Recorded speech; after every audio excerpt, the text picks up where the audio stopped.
नमस्कार साथियों, स्वागत है आप सभी का हमारे एक और एपिसोड इस चैनल सी यू सून पर। और आशा करता हूं कि संक्रमण के इस दौर पर आप सब सुरक्षित होंगे, अपने और अपने परिजनों का खास ख्याल रख रहे होंगे। इस सुनामी की लहर में हमारे देश में बहुत ऐसी खतरनाक खबरें हमें मिली हैं जो कि बहुत असंतोषजनक हैं। और मैं ईश्वर से सिर्फ ये कामना करता हूँ कि जितने लोग हैं हमारे साथ जो जुड़े हुए हैं या जो हमसे जिनके परिवार इस कोरोना की चपेट में आए हैं, उन सबको ईश्वर शक्ति दे और साथ ही पूरे देश को और दुनिया को आगे बढ़ने की ताकत दे।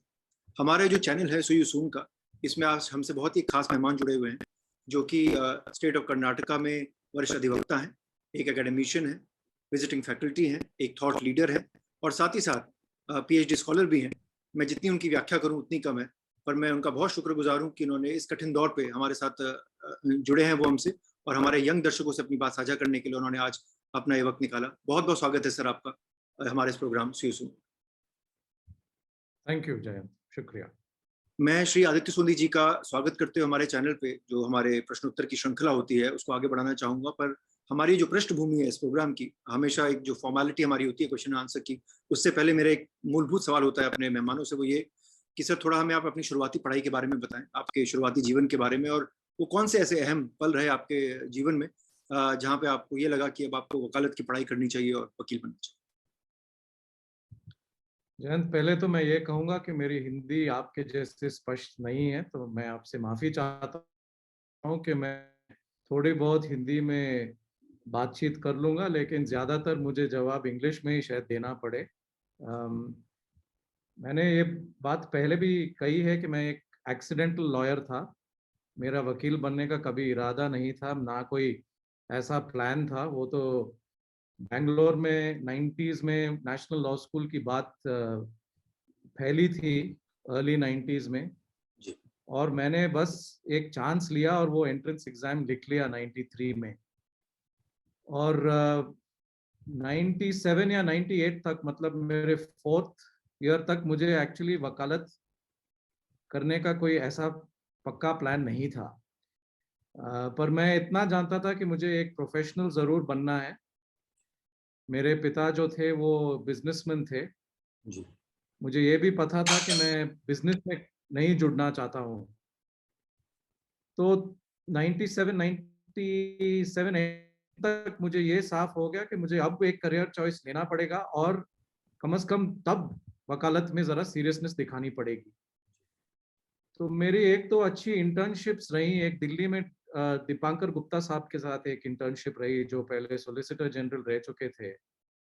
और मुझे उनका एक बहुत इन्फ्लुएंस हुआ, क्योंकि मुझे वो, एक तो उनकी एडवोकेसी स्टाइल बहुत अच्छी लगी, बहुत क्लियर और फेयर काउंसिल थे। और एक मुझे उनका पर्सनल डिमीनर बहुत पसंद आया, जी। कि आपका एक इम्प्रेशन था कि एक एडवोकेट हमेशा स्ट्रेस्ड आउट या वर्कड अप रहता है, अंडर प्रेशर रहता है।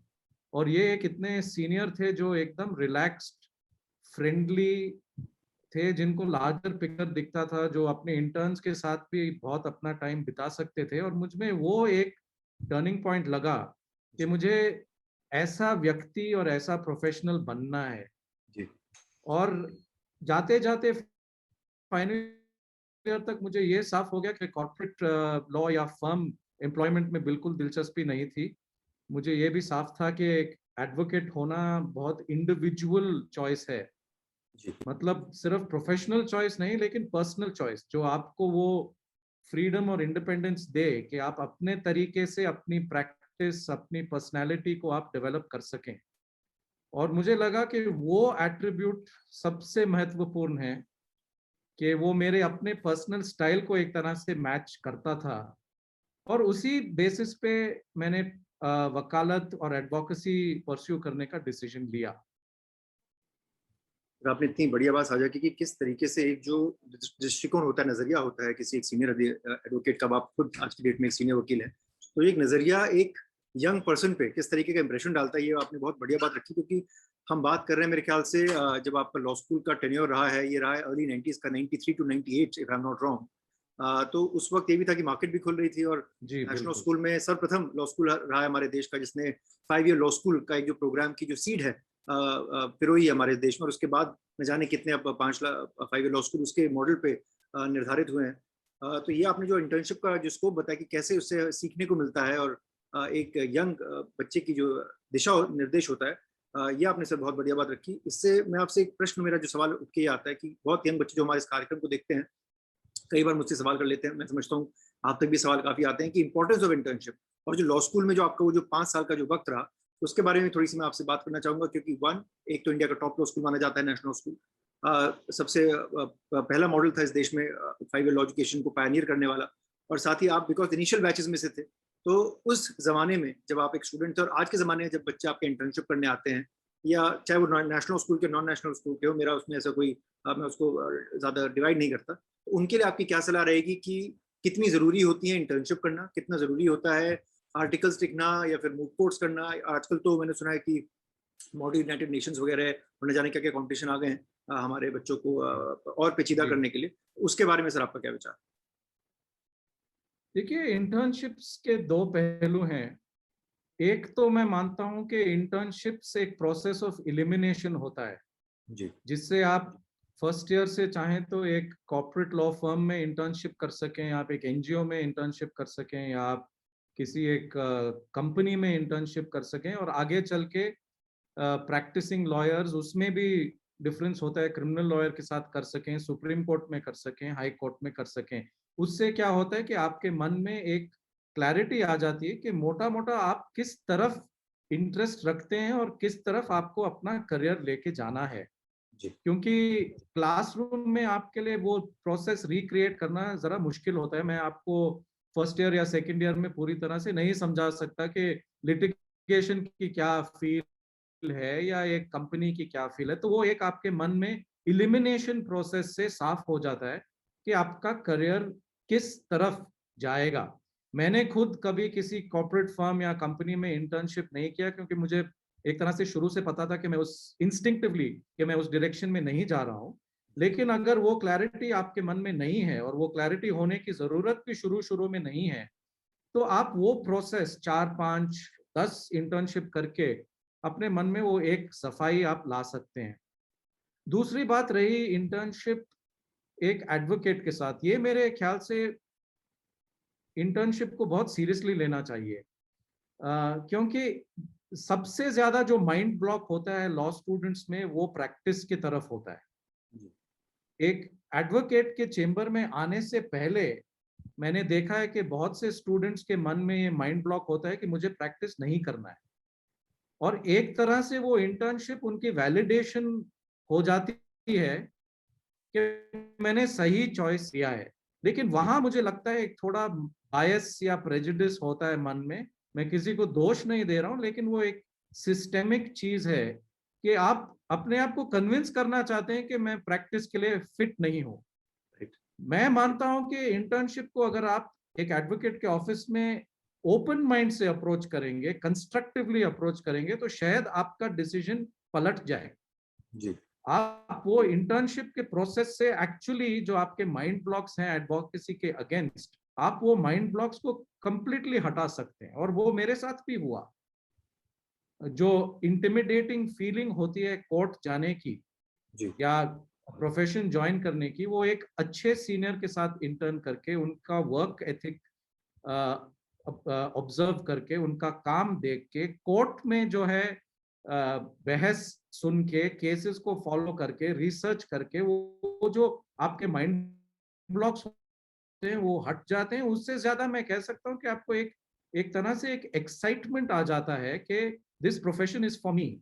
और जी ये प्रोसेस इंटर्नशिप से ही हो सकता है। ये बाद में भी हो सकता है, लेकिन उस समय जरा प्रेशर बढ़ जाता है, क्योंकि आप तब ग्रेजुएट हो जाते हैं, आपके कॉलीग्स सैलरीड जॉब्स पे होते हैं, तो आपको जरा वो चुभता है कि आपका अभी मन क्लियर नहीं, आपका करियर चॉइस साफ नहीं है। और इसीलिए आप जितनी इंटर्नशिप्स एक एडवोकेट या सीनियर एडवोकेट के साथ कर सकें और एक ओपन माइंड से उसे अप्रोच कर सके, उसमें आपका बहुत फायदा है।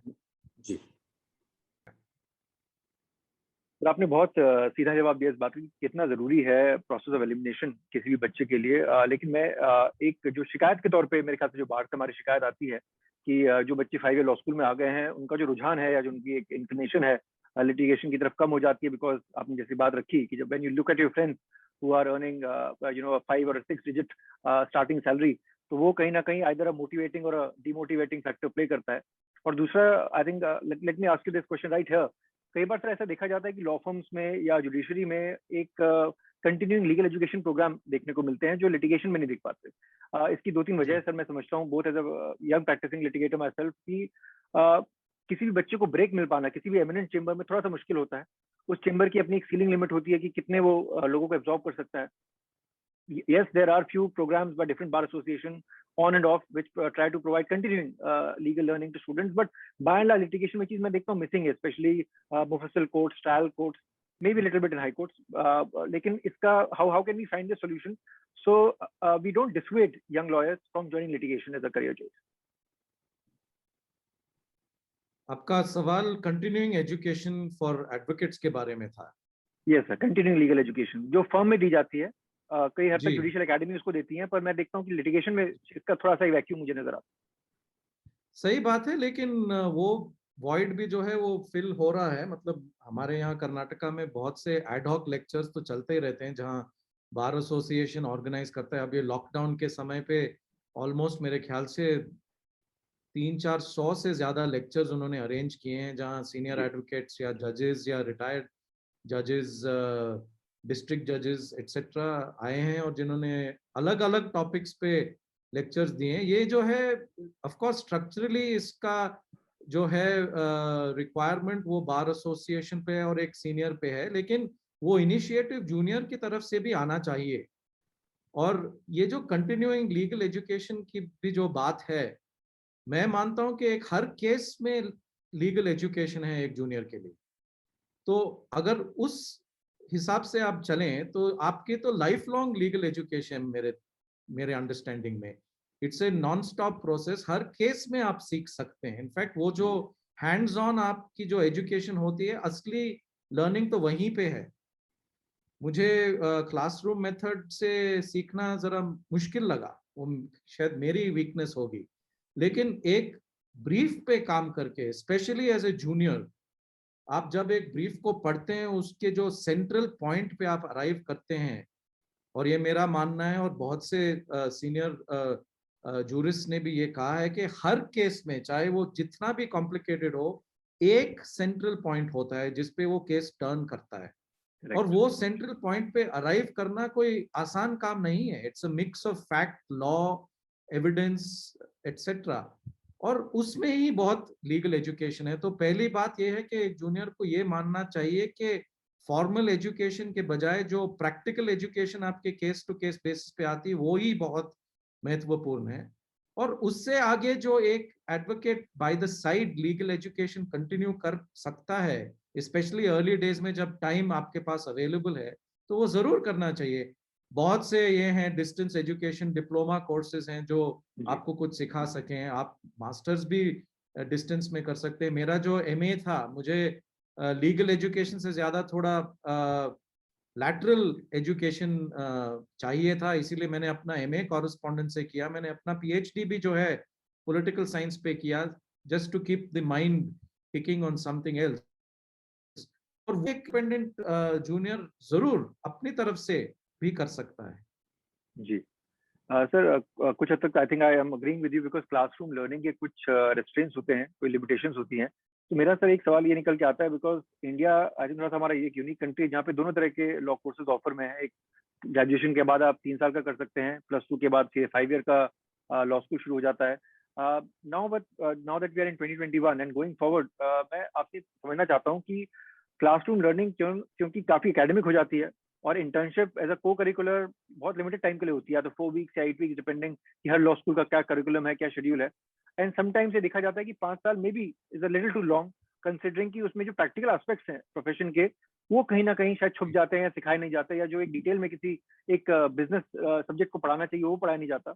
So sir, what do you think, is 5 year is still the right mode of education, और या इसको कम करके हमें 2 या 4 साल का कर देना चाहिए, और maybe there should be some basic structural changes so that the students should now eventually graduate and join the profession should be able to contribute a little more, either to the law firm or to the bar or whatever arena of practice they may wish to pursue. जी जी, देखिए, जब आप 5 year course का structure देखें तो वो एक integrated degree है जिसमें बोथ बैचलर्स एंड लॉ की डिग्री है, तो उस नजरिए से तो 5 इयर्स सही हैं।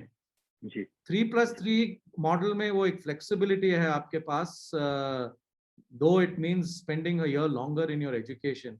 बट आप मुझे असली इशू पूछें तो मैं ये मानता हूं कि एक यूनिवर्सिटी उस 5 सालों में अपने स्टूडेंट्स को लिटिगेशन के बारे में क्या मैसेज डिलीवर कर रही है, वो जी सबसे इम्पोर्टेंट एस्पेक्ट है कि उन 5 सालों में आपका इंस्टीट्यूशनल ट्रेडिशन क्या है, आपका इंस्टीट्यूशनल मैसेज क्या है अपने स्टूडेंट्स और एलुमनाई को लिटिगेशन की तरफ।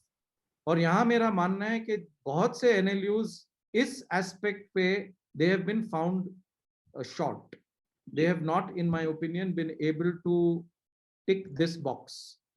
और ये रिस्पॉन्सिबिलिटी स्टूडेंट से ज्यादा यूनिवर्सिटी पे है, उन पे डिपेंड करती है कि आप किस तरह से एक स्टूडेंट का मोराल बढ़ा रहे हैं, आप किस तरह से एक स्टूडेंट को ये चॉइस दे रहे हैं, कम से कम इक्वल चॉइस दे रहे हैं। मैं ये भी नहीं कह रहा हूं कि आप अपनी स्टूडेंट बॉडी को ये कहें कि लिटिगेशन ही करना है, वो हम पे नहीं डिपेंड करता, वो स्टूडेंट पे डिपेंड करता है। पर आपको फेयरली ये कहना चाहिए कि लिटिगेशन भी एक चॉइस है।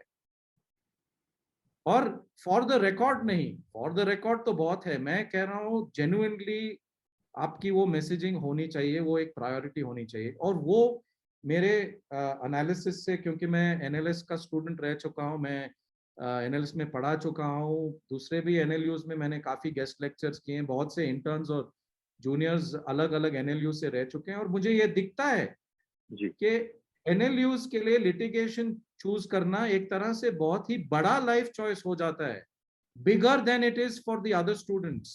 जी और वो एक फेलिंग है मेरे हिसाब से, and that is an institutional shortcoming which has to be corrected. मैं फिर से किसी को दोष नहीं देना चाहता, मैं ये नहीं कहता हूं कि कोई ये जानबूझ से कर रहा है, लेकिन आपको अगर लिटिगेशन का मैसेज देना है और उसको अट्रैक्टिव बनाना है, उसकी फिर जरूरत यह है कि आप लिटिगेशन प्रैक्टिशनर्स को इन्वॉल्व करें उस प्रोसेस में।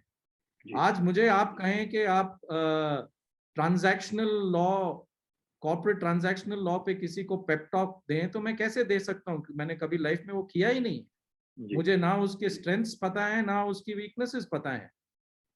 और उसी तरह से अगर आप लिटिगेशन पे किसी को एक मोरल बूस्टर दे रहे हैं या क्लियर पिक्चर दे रहे हैं, तो फिर वो बहुत जरूरी हो जाता है कि वो पर्सन जो आपको वो मैसेज दे रहा है उनके पास खुद कोई लाइफ एक्सपीरियंस हो। जी और वो इंटीग्रेशन बहुत जरूरी है। Universities have to work, and they are, it's not that they are not, but I believe they have to work more with practitioners, build that bridge and that rapport with the bar, with the bench, so that the students see all choices equally. जी नहीं तो मुझे ये लग रहा है कि बहुत से एनएलयूज में सेकंड ईयर तक पहुंचते पहुंचते आपके मन में ऐसी ये एक आशंका या एक नेगेटिव इंप्रेशन क्रिएट हो जाता है कोर्ट के बारे में कि it's a point of no return. Right right. जैसे आपने काफी बातें रखी, मैं समझता हूँ जो भी दर्शक इसको सुनेंगे, चाहे वो किसी भी विश्वविद्यालय से हो या किसी भी लॉ स्कूल से हो, इस बात को समझें, थोड़ा सा देखें। हम ये नहीं कह रहे हैं कि आप कोई भी एक फील्ड चॉइस कीजिए, लिटिगेशन ही बढ़िया, कॉर्पोरेट बढ़िया है, पर बराबर की हिस्सेदारी जो होती है, जिसको हम साझेदारी कहते हैं, उस तरह की जो पढ़ाई है और जो उस पर जो जिम्मेदारी है, वो इन लॉ स्कूल पे, इन लॉ कॉलेजेस में आके थम जाता है कि आप एक बराबर अपॉर्चुनिटी दें उस बच्चे को, ताकि वो पहले से शुरुआती जो उसके जो फॉर्मेटिव ईयर्स होते हैं उसमें वो उसको एलिमिनेट ना कर दे कोई भी प्रोसेस को। सर, इस पर मैं आ जाता हूँ आपकी प्रोफेशनल जर्नी पे। थोड़ा सा आप हमें बताएं कि now that you graduated from law school, आप 98 में आप एक यंग लॉयर थे, वो कैसा दौर रहा आपके जीवन में? आपने कौन सा चेंबर ज्वाइन किया, वहां आपको क्या क्या चीजें सीखने को मिली, और ज्यादा आपको स्ट्रेसफुल क्या लगता है, life as a young lawyer, life as a senior advocate? Life as a young lawyer is definitely more stressful.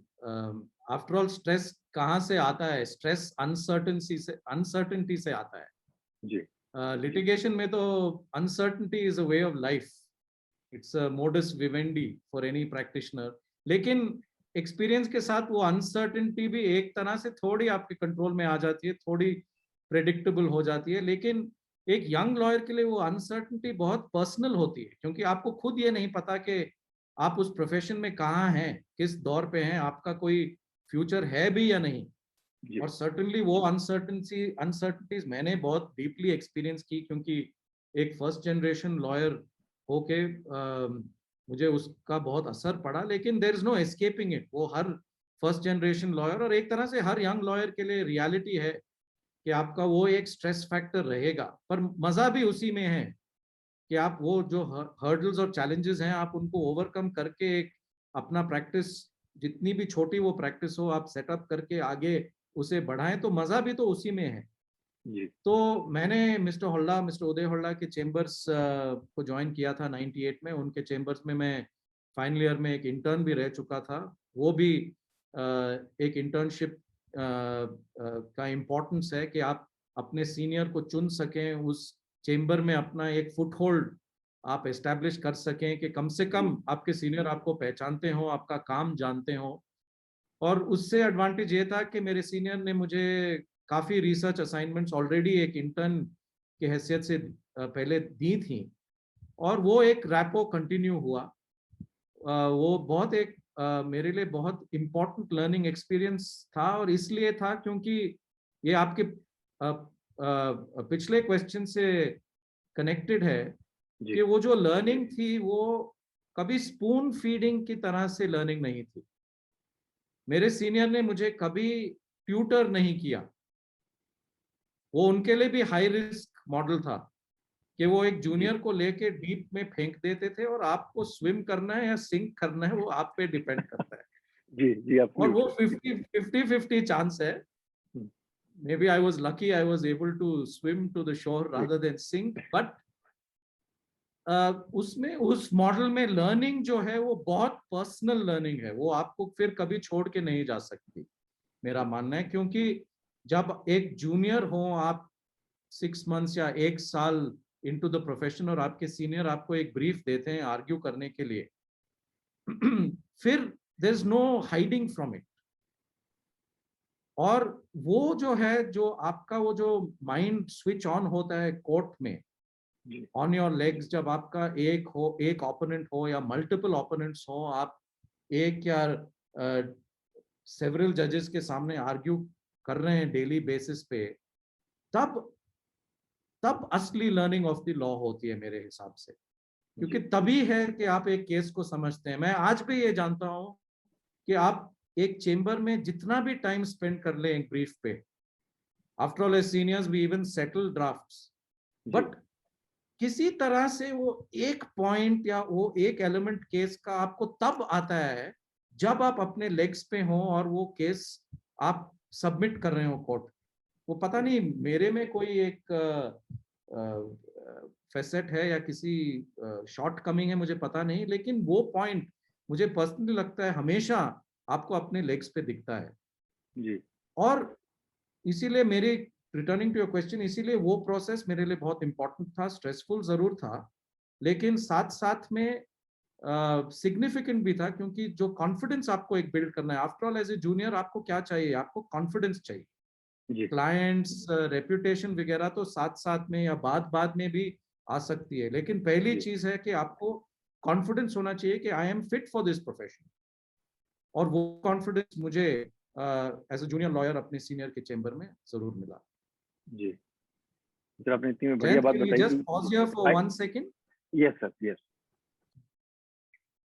Sir आपने बड़ी अच्छी बातें बताई स्ट्रेस मैनेजमेंट को लेके and how at any point in time specially as a beginner जब हम profession शुरू अपना करते हैं तो बहुत तरह के डाउट्स होते हैं मन में, अपने आप को प्रूव करना होता है, और कोर्ट्स के सामने कभी जजेस हैं, कभी ओपोनेंट्स हैं, हर तरह के कहते हैं कि महारथी आपके समक्ष होते हैं, जहाँ पे कहते हैं कि जो हर वक्त आपसे आपका लोहा मनवाने में तैयार है और किसी ना किसी तरीके से हमको ट्राई करना पड़ता है। तो ट्रायल और ट्रबुलेशन बहुत होती है।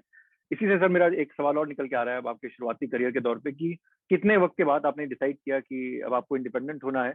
क्योंकि मेरे से कई बार ये सवाल यंग बच्चे पूछ लेते हैं, तो मैं 2-3 सवाल सर आपसे पूछूंगा and you can answer them in whatever sequence you like. कि जी पहला तो सर जी। कितना वक्त लगना चाहिए एक यंग वकील को अपनी खुद की प्रैक्टिस शुरू करने में? Because I don't no personally कि कितना राइट समय होता है, 2 साल 4 साल 6 साल, आई डोंट नो।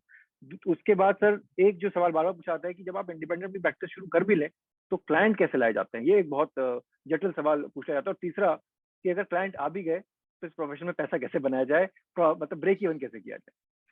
जी, देखिए आपका पहला सवाल, there is no right time when to start, ये बहुत जरूरी है, क्योंकि एक लॉयर अपने आप पे काफी प्रेशर डाल सकता है अगर वो एक डेडलाइन फिक्स कर ले। ये कोई 3 ईयर कोर्स या 5 ईयर कोर्स नहीं है कि आपको उसी समय में इंडिपेंडेंट होना है। जी इनफैक्ट एक फर्स्ट जनरेशन लॉयर को अगर जरा ज्यादा टाइम भी लगे उसमें कोई दिक्कत नहीं, क्योंकि जरूरी चीज ये है कि आपको अपना कॉन्फिडेंस डेवलप करके अपने आप को टेस्ट करना है। आपको खुद वो जवाब मिल जाएगा कि आप कब रेडी हैं। जी अब एक फर्स्ट जनरेशन लॉयर को एक और डिसएडवांटेज है कि आपके पास क्लाइंट्स नहीं है, जो आपका दूसरा क्वेश्चन था। अगर आप एक प्रैक्टिस को ज्वाइन कर रहे हैं अपने फादर या मदर या किसी फैमिली मेंबर की प्रैक्टिस को ज्वाइन कर रहे हैं, तो आपको एक तरह से बैठे बिठाए एक प्रैक्टिस मिल रही है, तो आप पे वो स्ट्रेस कम है, तो वो क्लाइंट्स ऑलरेडी आपके पास हैं। राइट लेकिन एक फर्स्ट जनरेशन लॉयर को डे वन से अपनी क्लाइंटेल बिल्ड करनी है। वो कैसे बिल्ड करनी है मैं उस पर अभी बताऊंगा आपको अपने थॉट्स। लेकिन क्लाइंट्स बिल्ड करना या पैसा बनाना सेकेंडरी एस्पेक्ट है। पहली चीज ये है कि आपका स्किल सेट आपके पास होना चाहिए कि आप एक कंप्लीट वकील, कहना तो बहुत बड़ी बात है, क्योंकि मेरे ख्याल से लाइफ टाइम में आप कंप्लीट वकील शायद नहीं बन सकते। जी वो एक लर्निंग प्रोसेस है इम्प्रूवमेंट का, बट कम से कम आप एक कंप्लीट पैकेज बन सके जो एक केस को कोर्ट में आगे बढ़ा सके, जी और वो जवाब आपको खुद मिल जाएगा। अब जब मैं अपने सीनियर के चेंबर था, मैंने देखा कि बहुत से मेरे कॉलीग्स 1 साल में अपना इंडिपेंडेंट प्रैक्टिस शुरू कर रहे थे। जी मुझे जरूर वो एक तरह से चुभता था कि मैं एक तरह से रेस में पीछे रह गया हूँ, लेकिन एक कॉमन फैक्टर था कि वो सब फर्स्ट जनरेशन लॉयर्स नहीं थे, वो अपने पेरेंट्स के चेंबर्स को ज्वाइन कर रहे थे। और मेरे ख्याल से मैं ये समझता हूँ कि कभी कभी जल्दी शुरू करना भी बहुत रिस्की होता है, क्योंकि you are not ready. True अगर आपने खुद ब खुद एविडेंस नहीं मैटर्स कंडक्ट किए, आपने केसेस आर्ग्यू नहीं किए, आपने रिट्स या प्लेंट्स या अपील्स ड्राफ्ट नहीं की, आपने क्लाइंट्स के साथ अच्छी तरह से रोबस्टली इंटरेक्ट नहीं किया, तो फिर आपकी तैयारी तो जीरो ही है।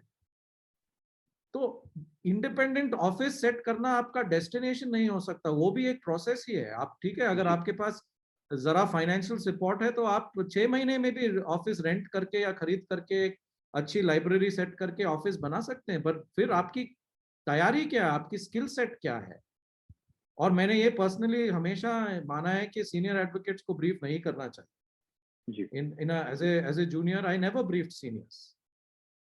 And if you're going to follow a model where you're going to be arguing cases on your own, then your preparation and confidence has to be even higher. तो आपको वो मन में रखना चाहिए कि कोई प्रेशर नहीं होना चाहिए आप पे कि आपको 2 साल या 3 साल में करना है। मैंने अपने सीनियर के साथ 5 साल से ज्यादा बिताए थे। जी और हाँ, मैं एक तरह से शायद 4 साल या 3 साल के बाद भी रेडी था, पर मुझे ये भी लगा कि मेरे को अभी जरा सीखना है, मुझे अभी भी ये प्रोफेशन को समझना है। और उसमें अगर 1-2 साल और भी लग गए उसमें कोई दिक्कत नहीं है, एक तरह से आप देखें तो। और इनफैक्ट जब मैंने अपनी प्रैक्टिस शुरू की, कॉन्फिडेंस जरूर था लेकिन क्लाइंट्स नहीं थे, और वो एक तरह से एक शॉक टू द सिस्टम होता है। मेरे ख्याल जी से एक जूनियर एडवोकेट की लाइफ में वो एक बहुत क्रूशियल फेज होता है जब आप अपना प्रैक्टिस सेटअप करते हैं। You have to survive it. वो एक तरह से हमारा ये लॉकडाउन है जी कि आपकी प्रैक्टिस 1 या 2 साल लॉकडाउन में रहेगी, और आपको एक तरह से क्वारंटीन ही करना है एज एन एडवोकेट। लेकिन कोई बात नहीं, वो सेल्फ इंटरेस्ट में है, जी क्योंकि फीडर जोन सबके पास नहीं होते। मेरे पास कोई फीडर जोन नहीं था क्लाइंट्स का। क्लाइंट्स एक एक करके आए, जो क्लाइंट्स मैं चाहता था, जिस टाइप के केसेस मैं करना चाहता था, वो मुझे पहले 2-3-5 सालों में नहीं मिले। जी लेकिन वो भी एक लर्निंग एक्सपीरियंस है, वही है जो आपको मेंटल टफनेस देता है, वो आपको प्रोफेशन और अप्रिशिएट करना सिखाता है, ताकि जब आपके पास वो ब्रीफ आए you grab it with both hands.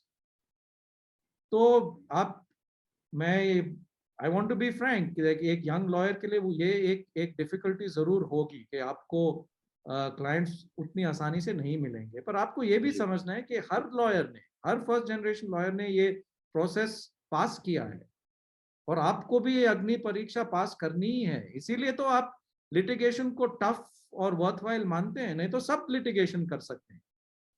तो इसमें खासियत यही है, एक यंग डॉक्टर भी जो है has to work as an apprentice, has to work round the clock, perhaps has to do things that he or she is not comfortable with, and only at some stage do you reach a status where you can actually begin to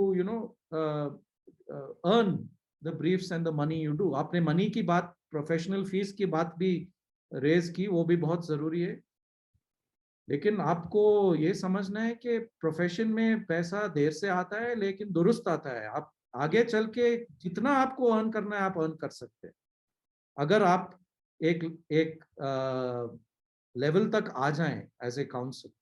मैंने भी एक बहुत बारी publicly कहा है कि असली मैंने जो है मनी प्रोफेशन में एक सीनियर बन के ही देखा है जी, और वो सीनियर मैं 2014 में बना था जी, तब तक मेरे ऑलरेडी 15-16 इयर्स हो चुके थे प्रोफेशन में। I was earning reasonably well but nowhere near what you earn as a senior, और आपको वो क्वांटम लीप जो है उसके लिए वेट करना पड़ता है, पेशेंस इज इम्पोर्टेंट, और आपका वो एक आएगा टर्निंग पॉइंट जब आप एक्सपोनेंशियली ज्यादा इनकम अर्न कर सके। ये नहीं है कि मैं उस बड़े लीग में हूँ जहाँ seniors are raking it in, but at the same time एक एक्सपोनेंशियल टर्न आता है, क्योंकि आप जब एक जूनियर काउंसिल है आप एक लमसम फीस पे पूरा केस चलाते हैं, ज्यादातर आप पर अपीयरेंस पे बेसिस पे बहुत मुश्किल होता है आपको चार्ज करना, और वो लमसम भी जो है वो ज्यादातर 5 फिगर्स में ही रहता है जी, एटलीस्ट मेरे प्रैक्टिस में वैसा ही था। अगर मैं ज्यादा फीस डिमांड करता तो मेरे पास वो काम भी नहीं आता, तो वो एक बैलेंस करके आपको चलना पड़ता है कि you're going to have to forego some professional fee, some income so as to get the work.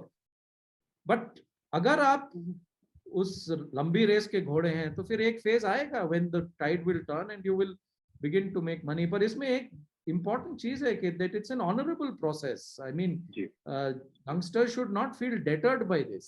ये मैं आपको डराने के लिए या डिस्करेज करने के लिए नहीं कह रहा हूँ, ये तो मैं आपको encourage करने के लिए कह रहा हूँ कि ये जो एक्सपीरियंसेस हैं यही असली लाइफ एक्सपीरियंसेस हैं। अगर आपने 3-4 साल में करोड़ों रुपए अर्न करके आपकी पर्सनल ग्रोथ, आपकी रेपुटेशन, आपकी इंटेलेक्चुअल ग्रोथ को पीछे छोड़ देना है, फिर वो आपका डिसीजन है वो।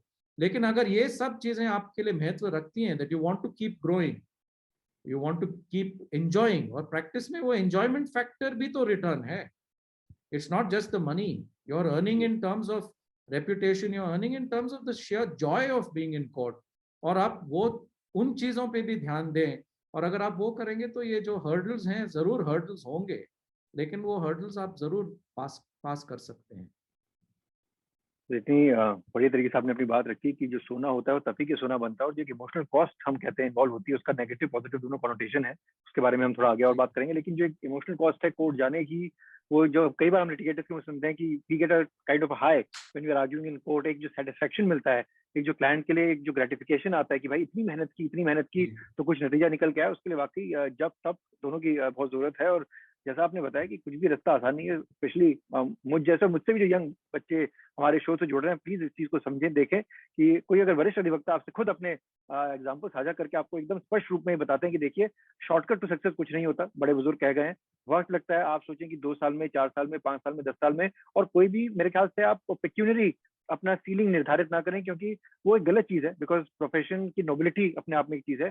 दूसरा, इसकी जो एक पूरा जो जर्नी है जो आपको सिखाती है कैसे काम करना है, कोर्ट क्राफ्ट कैसे डेवलप करनी है, how to learn the art of advocacy, ये जो सारी चीजें आप सीखते हैं कोर्ट जाके, जज साहब के सामने बहस करके, क्लाइंट से अपने बात करके, उनकी चीजों को समझ के, और फिर जो आप रिसर्च करते हैं, जो इतनी सारी चीजें, इतने सारे फैक्टर्स इसमें इन्वॉल्व है, तो आई थिंक उनको इग्नोर आप ना करें। ये ना सोचें कि जस्ट बिकॉज मेरा एक कोई साथी है जो कि इन हाउस बन गया या कॉर्पोरेट में है या उसने अपना एक रेस्टोरेंट खोल लिया, उसके से उसको बहुत पैसे मिल रहे हैं, तो ये एक गलत मापदंड होगा। इस पे ही सर अब चलते हैं हमारे सवाल जवाब के अगले श्रेणी। बातें रखी कि किस तरह का सफर रहा। मैं उस सफर पे आता हूँ सर, आपके जब आपको कोर्ट ने एक सीनियर एडवोकेट निर्धारित कर दिया है, उसके बाद आप कर्नाटका सरकार के एडिशनल एडवोकेट जनरल रहे 2-2.5 साल के लिए, तो मेरे सब 2-3 जी। सवाल इससे निकल के आते हैं। एक, तो जो सफर रहता है जब शुरुआती तौर पे आपको सीनियर बना दिया जाता है, कितना सरल या कितना कठिन होता है वो? क्योंकि शुरू में जब एक इंसान अपनी प्रैक्टिस को जमाने की कोशिश कर रहा होता है, आपने बताया बड़ी पीड़ा भी होती है, बड़ी मशक्कत लगती है उसमें, बहुत सारी चीज़ें होती हैं। तो 2-3 सवाल हैं सर। एक, जब आप सीनियर बन जाते हैं तो कितना सरल या कितना कठिन है उस सीनियर की प्रैक्टिस को सँभालना और आगे बढ़ाना, क्योंकि अब आप ड्राफ्टिंग नहीं कर रहे हैं। दूसरा, कोर्ट से जी। कई बार क्योंकि कोर्ट ट्रस्ट करता है एक सीनियर वकील को, एक सीनियर अधिवक्ता को, तो कई बार आपको अमाइकस का भी रोल से नवाज़ा गया है। उस पे आपका क्या कहना जी। है? और तीसरा, क्योंकि आप एडिशनल एडवोकेट जनरल भी रह चुके हैं, तो कितना फ़र्क जी। रहता है प्राइवेट क्लाइंट्स को डिफेंड करने में और सरकार को डिफेंड करने में, और उसमें कोई मतभेद रहता है क्या? जी। जी। देखिए, एक सीनियर बनना एक माइलस्टोन होता है एक तरह से एक प्रैक्टिसिंग एडवोकेट के करियर में, and it's an honour that is bestowed on you by the court. ये कोई आपकी एंटाइटलमेंट नहीं है कि आप डिमांड कर सकें। अब नए फॉर्मेट में application process with details of judgments reported, academic achievements वगैरह के क्राइटेरिया ऑलरेडी इनकॉर्पोरेट हो चुके हैं, जी, लेकिन वो प्रोसेस फिर भी सब्जेक्टिव प्रोसेस है, क्योंकि वो कोई आपका बर्थ राइट नहीं है कि आपको 15 या 20 या 30 साल के बाद सीनियर बना दिया जाए। जी, वो बहुत सी चीजों पे डिपेंड करता है, और वो डिपेंड ज्यादा से ज्यादा आपकी रेपुटेशन पे करता है, जो आपकी रेपुटेशन बार में है, और जो जिस तरह से आपको बेंच परसीव करती है एज एन एडवोकेट। जी, और वो परसेप्शन जो बेंच की है वो नेसेसरीली सब्जेक्टिव परसेप्शन है, और होनी भी चाहिए, क्योंकि आपकी जो एप्लीकेशन है वो आपकी एथिकल स्टैंडर्ड्स के बारे में तो कुछ कह ही नहीं सकती। और वो जो सीनियर गाउन आपको मिलता है वो ज्यादातर आपके ऑफ कोर्स आपके प्रोफेशनल एक्सपर्टीज पे डिपेंड करता है, लेकिन मेरे ख्याल से ज्यादा आपके एथिकल डिमीनर और एथिकल स्टैंडर्ड्स पे डिपेंड करता है कि आप एक तरह से एक स्टेप बेंच के और करीब आ रहे हैं। जी, आफ्टर ऑल, एक सीनियर एडवोकेट और एक हाई कोर्ट जज जो है वो सेम गाउन पहनते हैं कोर्ट पे।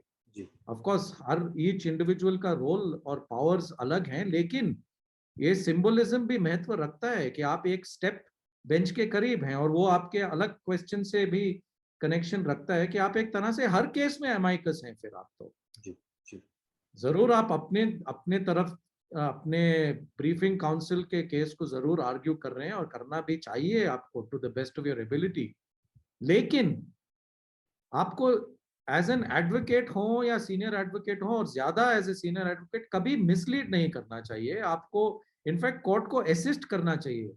आप ऑब्जर्व करेंगे जयंत कि बहुत से टाइम अच्छे सीनियर एडवोकेट्स कोर्ट में ये कहते हैं कि we are not arguing but we are assisting the court. जी, और वो एक सिर्फ टर्मिनोलॉजी नहीं है, वो एक साइकोलॉजी है कि अगर आप कोर्ट को असिस्ट कर रहे हैं तो आप फिर और जो रिजल्ट है, केस का रिजल्ट है, जो नतीजा है, उससे आप जरा डिटैच हो जाते हैं। और ये एक बहुत जरूरी चीज है। इनफैक्ट एक यंग लॉयर पे, इंडिपेंडेंट लॉयर पे, कोर्ट में जो रिजल्ट होता है, केस का रिजल्ट होता है, उसका बहुत प्रेशर होता है। आप जितना भी कह लें कि आपको एक प्रोफेशनल होना है, आपको एक केस में रिलीफ चाहिए, और आप चाहते हैं कि आपके क्लाइंट को रिलीफ मिले।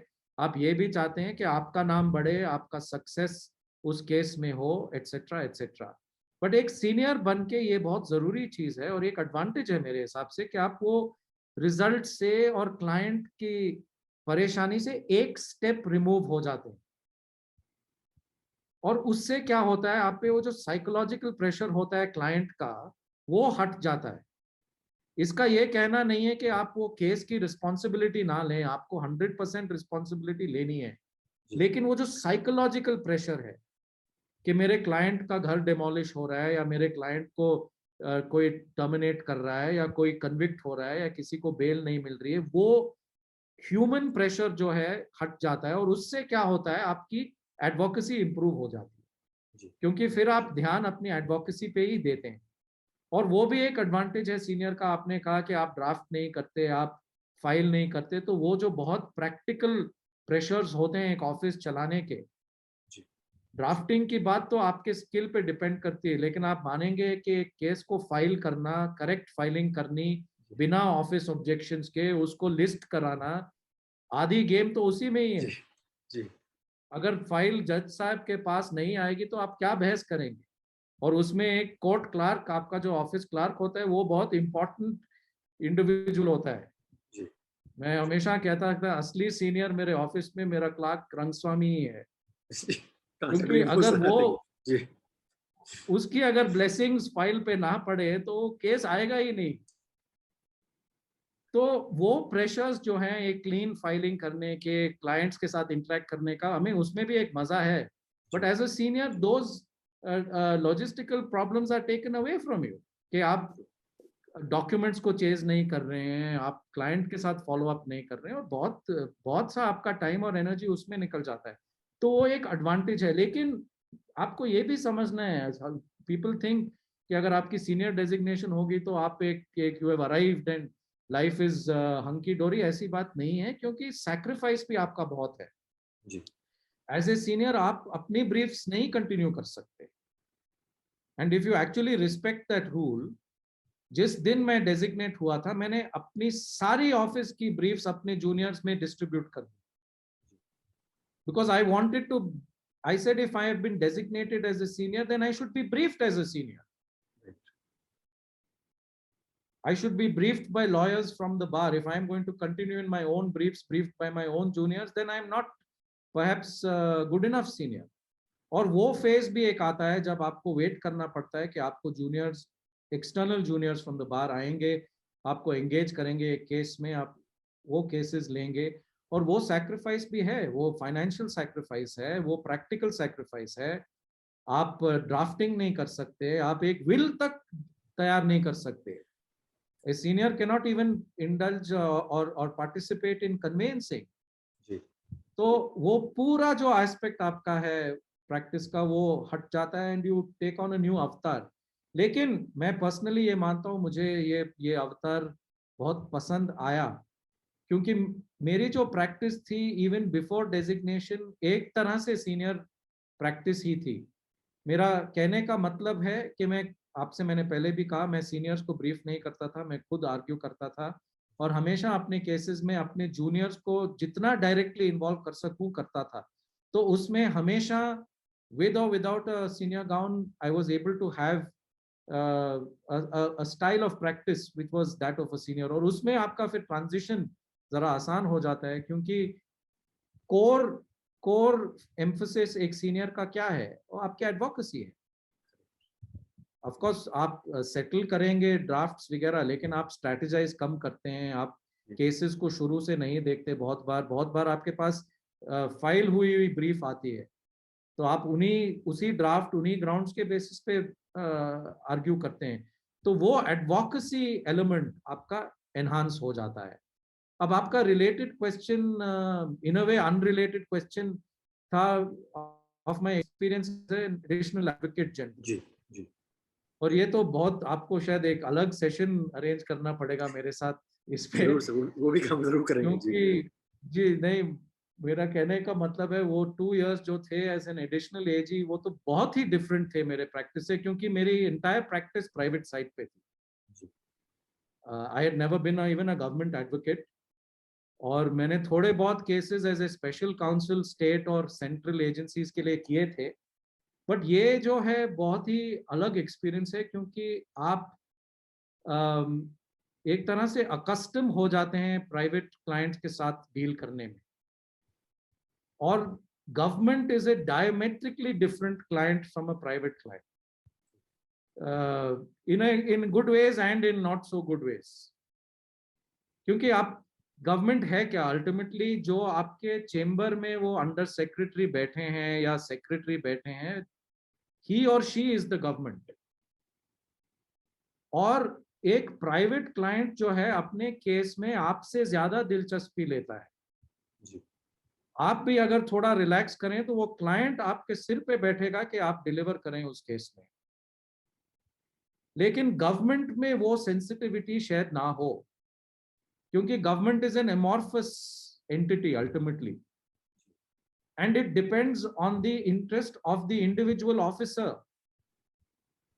और वो इंटरेस्ट मैंने देखा है, वो वेरिएबल इंटरेस्ट होता है, कभी पॉजिटिव इंटरेस्ट होता है, कभी नेगेटिव इंटरेस्ट होता है। कोई ऑफिसर्स एक्सेप्शनली गुड ऑफिसर्स हैं, कोई ऑफिसर्स हैं जिनको केस में जो होना है होने दो, वो एटीट्यूड रखते हैं जी। कोई ऑफिसर्स कभी कभी कॉम्प्रोमाइज भी हो सकते हैं, मैंने वो भी देखा है हैंड्स ऑन। और इसीलिए आपका जॉब जो है एक तरह से और कठिन हो जाता है, क्योंकि आपको पहले तो अपने अपने क्लाइंट जो हैं गवर्नमेंट को आपके वेवलेंथ पे लाना है। कोर्ट आपसे कहेगी mister Sondhi please come back with instructions tomorrow, और आपके सेक्रेटरी आपको कहेंगे साहब ये मैटर तो कैबिनेट के पास जाना है, हम आपको 8 हफ्ते में जवाब देंगे। फिर कैसे होगा? और आज कोविड के टाइम में आप देख रहे हैं the court is overseeing a lot of governmental operations in a sense, executive action in terms of vaccination etcetera etcetera. अभी इन मैटर्स में डिले का सवाल तो है ही नहीं। और एज एन एडिशनल एजी आपको इनवेरिएबली वैसे केसेस होंगे जिसमें कोई प्रेशर, कोई अर्जेंसी होगी। और मैंने आपसे पहले भी कहा है कि एक एडवोकेट और एक सीनियर एडवोकेट का फेयरनेस अप्रोच होना चाहिए, लेकिन जब आप एक गवर्नमेंट काउंसिल है वो और भी जरूरी हो जाता है जी। क्योंकि एक government can't behave like a typical litigant. And देखा होगा बहुत से अच्छे एडवोकेट जनरल सीवाई साहब से लेके जी। उनका ये मानना रहा है कि हम गवर्नमेंट को एडवाइस करते हैं और वो गवर्नमेंट को हमारी एडवाइस सुननी चाहिए। और अब जब हम गवर्नमेंट को रिप्रेजेंट करते हैं, हम गवर्नमेंट का कॉज नहीं रिप्रेजेंट करते, हम पब्लिक का कॉज रिप्रेजेंट करते हैं एक तरह से। जी। और जीतने हारने में you can't get caught up in that I have to win every case for the government. It doesn't work like that. And therefore आपसे जो एक्सपेक्टेशन होती है कोर्ट की वो भी इंक्रीज लेवल पे होती है, और उसमें आपको you will have your task cut out representing the government, you will have your task cut out, क्योंकि आपका कोऑर्डिनेशन बहुत बढ़ जाता है। बहुत सा टाइम आपकी जो है एनर्जी अपने क्लाइंट पे ही एक्सपेंड हो जाती है to get people to respond with instructions, to bring files, to bring documents to you, to bring resolutions to you. और एक तरह से आप हमेशा डिफेंड कर रहे हैं। आप देखेंगे जयंत, प्राइवेट प्रैक्टिस में आप you can be on either side, but many times you are for the petitioner. तो आप अपना केस डेवलप कर रहे हैं, आप ग्राउंड्स अर्ज कर रहे हैं, आप रिसर्च कर रहे हैं। As a government invariably you are defending, so you are at the receiving end. That is very true, और sir. आपको तो ये है अभी इस मुद्दे पे तो मेरे बहुत सी और थॉट्स है, लेकिन जरा टाइम ज्यादा लग जाएगा। जी सर, इसके लिए definitely I'll seek some separate time from you because मैं सिर्फ इतनी बात आपसे शेयर करूंगा और शायद कुछ हद तक सहमत इसलिए because I have also represented government a little early in my career, both at the Supreme Court and currently representing central government in High Court. तो मैं आपकी पीड़ा समझ सकता हूँ, क्योंकि कई बार हम कोशिश करते हैं, जवाब नहीं आते और then the court is going hammer and tongs of the council, और चाहे आपकी गलती ना हो आपको सुनना जरूर पड़ता है। और अगर स्पेशली फिजिकल कोर्ट के दौरान, अभी तो कोविड चल रहा है, वर्चुअल कोर्ट्स हैं, लेकिन फिजिकल कोर्ट में सब लोग पीछे बैठे हैं आपके और आपकी खिंचाई चल रही है without any fault of yours. तो आपको कई बार लगता है कि you start doubting yourself as a lawyer कि आपने क्या गलत किया जब आपने पूरी ईमानदारी से अपना काम किया। बिल्कुल, you have to have a much thicker skin if you are with the government. जी। तो सर मेरा एक छोटा सा सवाल और निकल के आता है, क्योंकि कई बच्चे ये सवाल कर लेते हैं कि जब आप अपना करियर करते हैं शुरू और जब आप इतना अकम्प्लिश कर लेते हैं, तो कौन सा ज्यादा एक प्रोसेस उनको लेना चाहिए अपनी लाइफ में? Should they be a journalist practitioner, should they B कोई स्पेशलिस्ट फील्ड चूज करनी चाहिए कि क्रिमिनल करें तो क्रिमिनल ही करते रहें या सिविल कमर्शियल करें वही करें? तो इसके बारे में सर आपका क्या विचार है? Because I think as a senior lawyer also हर किस्म की ब्रीफ आती है सीनियर के पास, क्योंकि court trust you also have a larger acumen and a larger background now to play with. तो इस पे सर आप क्या हमारे यंग बच्चों को बताना चाहेंगे कि क्या should they be a journalist और should they be a specialist? देखिए जयंत, मैंने ये पहले भी पब्लिकली कहा है कि लिटिगेशन खुद एक स्पेशलाइजेशन है, तो हर लिटिगेटर ऑलरेडी एक स्पेशलिस्ट है। तो एक स्टूडेंट को या यंग लॉयर को समझना चाहिए कि वो कोई एक जनरलिस्ट, एक नेगेटिव सेंस में जनरलिस्ट नहीं है जी। अगर उसकी practice civil, commercial, constitutional, criminal law को स्ट्रैडल करे, इसमें कोई बिल्कुल डिफिकल्टी नहीं है, क्योंकि ऑलरेडी आपकी लिटिगेशन की करियर चॉइस एक स्पेशलाइजेशन है। जी। अब आगे चल के अगर आपको सब्जेक्ट स्पेशलाइजेशन करना है वो जरूरी नहीं है मेरे हिसाब से। अगर आपको शुरू से एक सब्जेक्ट और एक ही सब्जेक्ट में दिलचस्पी है तो आप एक यूनिक केस हैं। आप चाहते हैं कि आपको सिर्फ टैक्स लॉ करना है, या आपको सिर्फ क्रिमिनल लॉ करना है, या आपको सिर्फ सर्विस लॉ करना है, fine, good luck to you, I mean good. But मैंने ये देखा है कि एक जनरल प्रैक्टिस में आपका एक्सपोजर ज्यादा होता है, आप और कोर्ट्स में अपियर हो सकते हैं, आप और बेंचेस में अपियर हो सकते हैं। आपने रिसेंटली सुना होगा, मेरे ख्याल से जस्टिस लोकूर ने ये कहा था कि दिल्ली में कोई बहुत ही एक्सेप्शनल टैक्स लॉयर्स की डेजिग्नेशन नहीं हुई क्योंकि नॉन टैक्स बेंचेस को उनके बारे में कुछ पता ही नहीं था। और ये मैंने कर्नाटका में भी देखा है कि अगर एक वकील सिर्फ टैक्स साइड पे हो या सिर्फ क्रिमिनल साइड पे हो तो उनकी अपीयरेंसेस सिर्फ टैक्स बेंच या सिर्फ क्रिमिनल बेंच के सामने होती हैं। और जब एक डेजिग्नेशन का स्टेज आता है तो फुल कोर्ट को उनके बारे में जरा कम मालूम होता है क्योंकि वो उन बेंचेस के सामने, दूसरे बेंचेस के सामने अपियर ही नहीं हुए होंगे जी। तो वो एक डिसएडवांटेज है। दूसरा जो है, एक दिलचस्पी है डिफरेंट मैटर्स करने में। आप अगर एक कॉन्स्टिट्यूशनल मैटर करते हैं और फिर एक आर्बिट्रेशन करते हैं या आप एक क्रिमिनल मैटर करते हैं, उसमें एक दिलचस्पी होती है।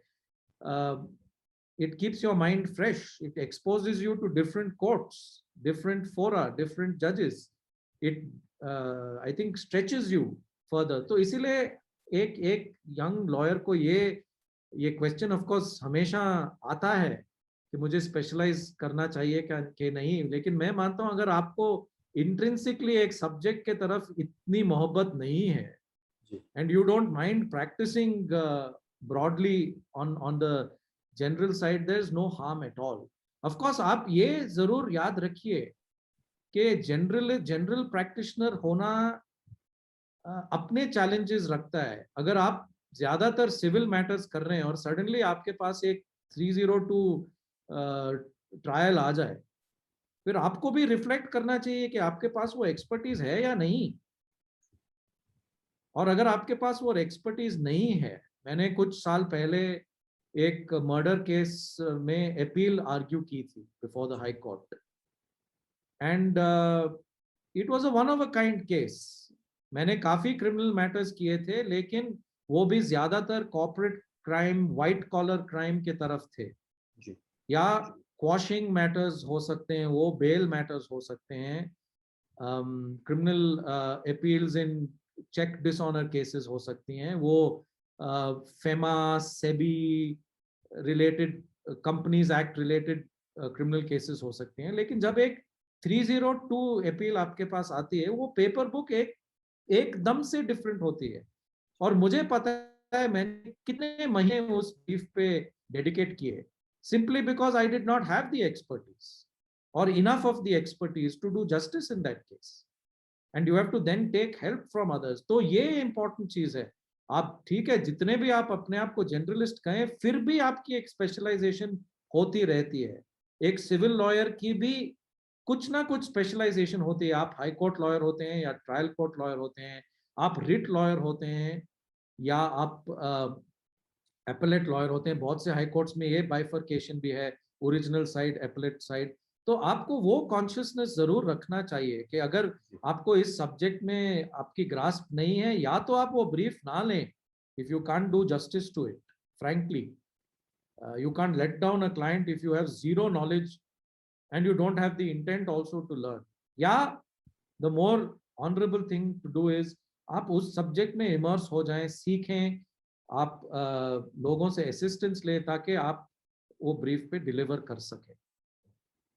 जी सर, आपने बड़ी बड़ी बात रखी। और जैसे आपने शुरुआत में भी अपने कमेंट में बोला था कि अगर senior throws you at the deep and, तो दो ही चॉइस होती है, तो आदमी डूबता है या उभर के तैरना सीख जाता है। तो किसी भी सब्जेक्ट को अगर आप चूज करें, जैसा कि अगर हमारे दर्शक इसमें महसूस करेंगे कि अगर आपको स्पेशलिस्ट भी बनना है तो उसमें बहुत मेहनत का काम है। इतना आसान काम नहीं कि आप सोचें आपके पास फाइल आई और आप खड़े हो गए जज साहब के सामने और आपने बहस शुरू कर दी। क्योंकि एक बात हमेशा मैं दर्शकों से ये कहता हूँ, ये भी समझिए जज आपके सामने बैठे हैं वो सिर्फ एक्सपीरियंस ही में नहीं, इंटेलिजेंस और विजडम में भी आपसे कहीं आगे है।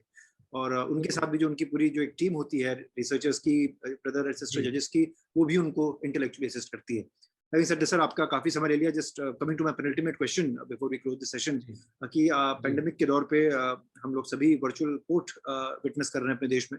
सुप्रीम कोर्ट ने शुरू किया वर्चुअल कोर्ट हियरिंग, उसके बाद कई हाई कोर्ट ने इस मॉडल को अडॉप्ट किया है, ट्रायल कोर्ट करने की कोशिश कर रहे हैं, पर आमतौर पर सर ये देखा जा रहा है कि बड़ी परेशानी हो रही है। दो तरह के लोगों को मैं समझता हूँ ज्यादा। एक तो जो हमारे वो वकील भाई बंधु हैं जो कि छोटे शहरों से आते हैं, टियर 2 या टियर 3 सिटीज से आते हैं, उनको कनेक्टिविटी में काफी प्रॉब्लम फेस करनी पड़ रही है। लिटिगेंट्स और इंटर्न्स जो हैं, जिनको लास्ट माइल अवेलेबिलिटी में कहता हूँ जस्टिस मिलना चाहिए, क्योंकि इंटर्न्स जब तक कोर्ट नहीं आएगा ऐसे दौर पे 1-2 साल से जो बच्चे बंद पड़े हैं कॉलेज में, अपने सीख नहीं पा रहे हैं काम वर्चुअल कोर्ट के थ्रू, उनके लिए बड़ी परेशानी है। तो सर इसके लिए आपके पास कोई ऐसा सोल्यूशन या कोई ऐसी कोई थॉट प्रोसेस जो आप समझे कि कोर्ट अडॉप्ट कर सके इस मामलों में, उसमें मैं आपका विचार जानना चाहूँगा। जी, देखिए हमारी सिचुएशन एक फोर्स मेजोर की है आज, जिसमें हमारे पास ज़्यादा चॉइसेस नहीं है। और मैंने इनफैक्ट लास्ट ईयर ये ऑनलाइन हियरिंग्स पे एक अपने थॉट्स रखे थे जी।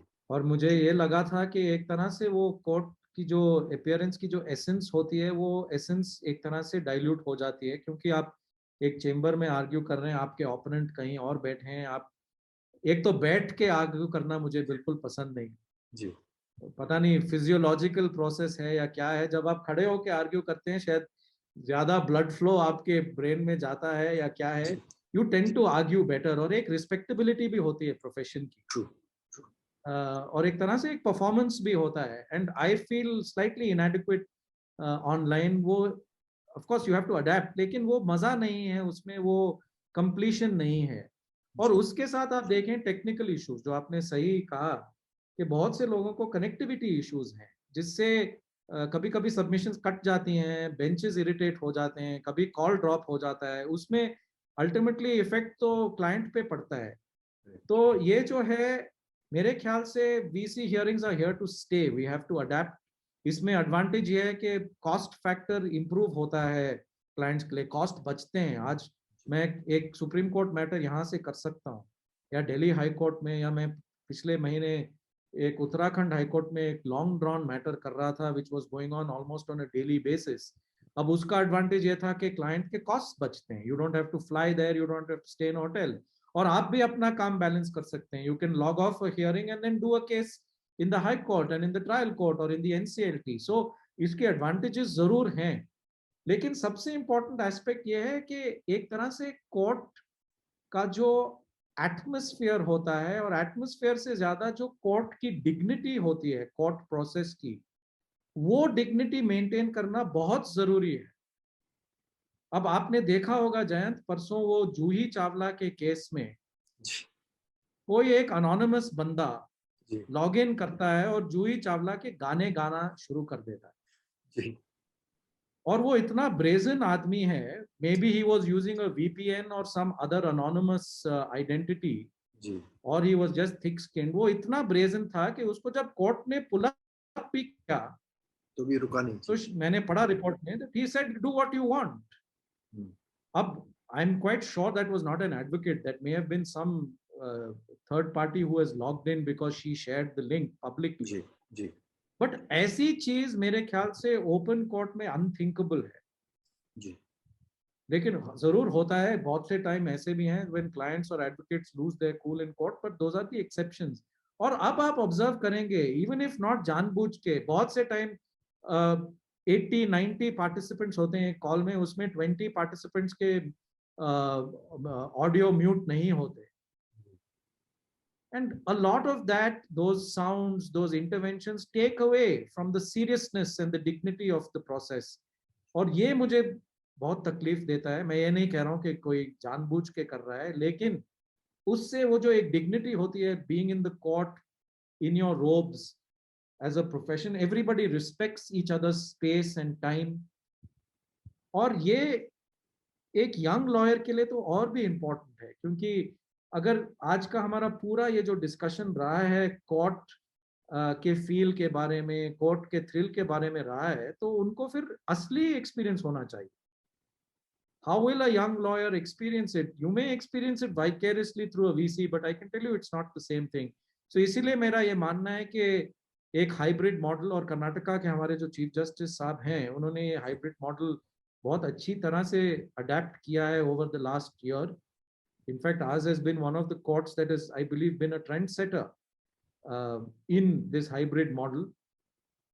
और उस हाइब्रिड मॉडल से क्या होगा जब ये सेकेंड वेव पास होगा, होपफुली वैक्सीनेशंस बढ़ेंगी, maybe even next year, I don't know, at least वो एक ऑप्शन रहेगा एक एडवोकेट के लिए to return to the court and to argue matters. वो एक तरह से एक विन विन सिचुएशन होगा. आपको आपकी एफिशिएंसी भी इंप्रूव होगी. अगर आपके पास बहुत केसेस हैं, अलग अलग फोरम में है, तो आप चेंबर से केस कर सकते हैं, लेकिन कम से कम आपके पास वो चॉइस है कि आप कोर्ट में रिटर्न कर सकें. अब आपको मैंने वो क्रिमिनल अपील के बारे में कहा, अगर आपके केस में 15-20 पेपर बुक्स हैं एविडेंस की, आपका वो ऑनलाइन में करना बड़ा मुश्किल हो जाता है. To take the court through multiple documents, many times you are passing documents to and fro. You have to pass on some case law. जरूर आप ये मेमोज पीडीएफ्स में फाइल कर सकते हैं, बट मोस्ट इंपॉर्टेंटली वो जो आपकी केमिस्ट्री होती है एक बेंच के साथ, ह्यूमन केमिस्ट्री, हमारी भी जो आज ये कॉन्वर्जेशन हो रही है, अगर ये फेस टू फेस होती तो मैं मानता हूँ वो केमिस्ट्री और बढ़िया होती. और वो केमिस्ट्री जो है वो वीसी पे आपको कभी नहीं मिल सकती.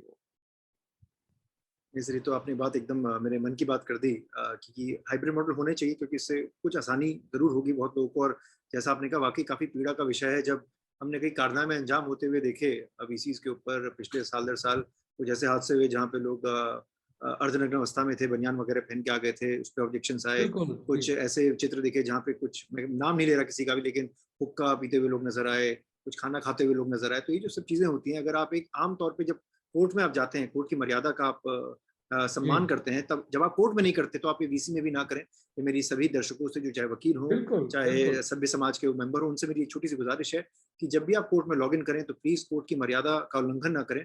तो जैसा वहां बैठे हैं उनके ऊपर बहुत प्रेशर होता है, कम से कम 50-100 मैटर उनको देखने होते हैं दिन के, और उनको पूरी कॉन्सेंट्रेशन के साथ, फोकस के साथ लोगों को न्याय दिलाना होता है. तो इतना आसान नहीं कि मान लीजिए जैसे अभी आदित्य सर ने इतनी बढ़िया बात की कि मान लीजिए अगर सिविल सूट ही सुन रहे हैं और एक इतनी प्रसिद्ध अभिनेत्री हैं, वो अपना ट्विटर अकाउंट पे हैंडल शेयर कर देती है और कोई आके गाना शुरू कर दे, तो कितनी गलत बात है. सिर्फ ये नहीं, क्योंकि ऐसा तो नहीं कि आप पार्श्व संगीत गा रहे हो, आप कोर्ट की मर्यादा का उल्लंघन कर रहे हैं, वो नहीं होना चाहिए. तो सर आज आपने हमें काफी वक्त दिया, काफी बातें आपसे साझा हुई, और अपने दर्शकों को बता दें कि सर का बहुत बिजी टाइम टेबल रहता है. इस मुश्किल दौर पे सर ने हमारे लिए 1 घंटा स्पेशल निकाला. यंग दर्शकों के लिए हमेशा उनसे जुड़े रहते हैं.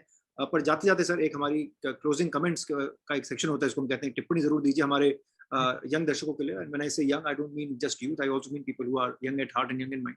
उनके लिए आपका क्या क्लोजिंग कमेंट्स है? जैन, मैं इतना ही कहूंगा कि ये एक चैलेंजिंग फेज है सबके लिए.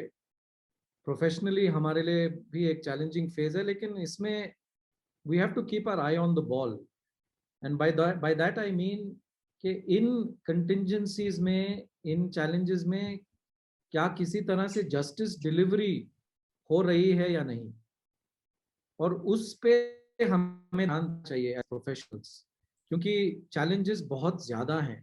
नंबर ऑफ लिस्टिंग्स कम हैं, बेंचेस कभी कभी कम हैं, बहुत से टाइम सिटिंग्स भी नहीं हो सकती because of the lockdown etcetera. और this is the time for us to have empathy and to look out for others. मेरा ये जरूर मानना है. हमको एक दूसरे की सिचुएशन समझने में और ध्यान देना चाहिए. हमें अपने फेलो प्रोफेशनल्स पे ध्यान देना चाहिए. बहुत से हमारे फेलो प्रोफेशनल्स आज सफर कर रहे हैं. We have had about 190 advocates who have passed away in Karnataka in this second wave alone, and that is heart breaking. तो हमें एक तो फाइनेंशियल असिस्टेंस होता है, उससे ज्यादा मेरे ख्याल से जो एक मॉरल सपोर्ट होता है, किसी का किसी के स्पिरिट्स रेज करना, वो जिस हद तक हम कर सके हमें करना चाहिए. और मोर इम्पोर्टेंटली जिन जिन सिटीजन्स या जिन कॉन्स्टिट्यूएंट्स को जस्टिस की जरूरत है, क्या उनको जस्टिस मिल रहा है, हमें उस पर ध्यान देना चाहिए. अगर आपके पास कोई केसेस आते हैं, कोई मैटर्स प्रो बोनो आते हैं जो आप कर सकें, आप किसी की मदद कर सकें. आज आप देखेंगे हेल्थ वर्कर्स हैं, आपके पौरा कर्मिकास हैं who are on the streets, you know, your corporation workers, labor who are on working on the streets of our cities every day, with very limited protection. I don't know how many of them are vaccinated or not. तो उनके अगर आपके पास कभी कोई causes आए या cases आए, आप जरूर एज ए प्रोफेशनल उनको लें. और एक प्रो बोनो एडवोकेसी भी बहुत जरूरी है. मेरे को शायद ये पहले कहना चाहिए था कि आप प्रो बोनो एडवोकेसी पे भी ध्यान दें. ये जो स्पेशलाइजेशन की आपने बात की थी, ठीक है, आप कमर्शियल लिटिगेशन करेंगे, आप हाई स्टेक्स आर्बिट्रेशन करेंगे, आपकी फीस करोड़ों में होगी, लेकिन आप एक प्रो बोनो एडवोकेट कैसे बनेंगे साथ साथ में? और आज एक डेजिग्नेशन में क्राइटेरियन वो भी है कि आपने साथ साथ में कितना प्रो बोनो काम किया है, और एक अच्छी बात है वो. और इसीलिए मेरा मैसेज, अब मैं एक जनरल मैसेज तो नहीं दे सकता, मैं अपने फेलो प्रोफेशनल्स और स्पेशली यंगर प्रोफेशनल्स को ये कह सकता हूं कि एक तो we are there for you if you are going through personal loss. I know how it is. I lost my father 3 weeks ago to COVID. I know how it is. But we are there for you if you are going through difficulty. But साथ साथ में you also have to be there for others, and you have to be there professionally. अगर आप एक needy individual का case लेके इस समय में कुछ डिलीवरी कर सकते हैं, जस्टिस डिलीवरी कर सकते हैं, तो एक बहुत ही डिवाइन एक्सरसाइज होगी मेरे ओपिनियन में. That's my message. Thank you so much sir. आपने इतनी सारी बातें हमसे साझा की, हौसला अफजाई की, हिम्मत बंधाई लोगों की, और ईश्वर से प्रार्थना है कि फादर साहब के आपकी आत्मा को शांति मिले. ये मुझे खबर मिली सेशन शुरू करने से पहले भी, और मुझे पता है कि before we are scheduling this session last month, जब कोविड की चपेट इस देश दुनिया से देश गुजरा था, उसी वक्त आपके फादर साहब भी कोविड पॉजिटिव पाए गए थे. इसी के साथ दोस्तों, मैं आप तक सिर्फ एक मैसेज ये देना चाह रहा हूँ कि सर ने आज इतनी बढ़िया बातें की, और एक इसको शेयर के साथ खत्म करना चाहूँगा, क्योंकि वकीलों का जो दर्जा है समाज में, जो जजेस का दर्जा है, जो न्याय प्रणाली का दर्जा है, बहुत ऊंचा दर्जा है. इस पे लोगों का मान भी है, इस पे लोग विश्वास भी रखते हैं, और कई बार ऐसा होता है कि हम लोग इतना मेहनत करते हैं, इतना प्रयत्न करते हैं, लेकिन तब भी जो एक ब्लेम रहता है जुडिशरी की तरफ, आम जनता का रहता है, क्योंकि हम कहीं ना कहीं अदृश्य रूप से, मुझे लगता है इनविजिबल रूप से काम करते हैं. तो ये 4 पंक्तियां करके आज के सत्र को यहीं समाप्त करना चाहूंगा. और समाप्त करने से पहले ये भी कहूंगा कि अगर आप हमारे चैनल समझ आता हो तो प्लीज उसको लाइक करें, शेयर करें, सब्सक्राइब करें, क्योंकि ये हमारी मुहिम है कि पॉजिटिव लोगों तक आपको लाया जाए और अच्छी अच्छी बातें आपके सामने रखी जाए, ताकि दुनिया में जो सकारात्मकता है, जो पॉजिटिविटी है सोच की, वो लोगों तक पहुंचे. तो एक 4 पंक्ति इस तरह से कि कहीं दीवारों के चर्चे, कहीं मीनारों के, कहीं तारीफों के जुमले इधर नहीं आते. हम तो बुनियाद के पत्थर हैं सदियों से, पर बुनियाद के पत्थर नजर नहीं आते. तो वही बात है कि इतनी मेहनत होती है, इतनी पीड़ा सहनी पड़ती किसी भी वकील को, स्टाफ को, जजेस को, ये मेहनत करते करते. तो आसान बात नहीं है, बहुत इसमें मेहनत की जरूरत है. और इसी के साथ ईश्वर से कामना करता हूँ सर आपको स्वस्थ रखें, व्यस्त रखें, आप दिन दुगनी रात चौगनी तरक्की करें. And until next time, see you soon. Thank you.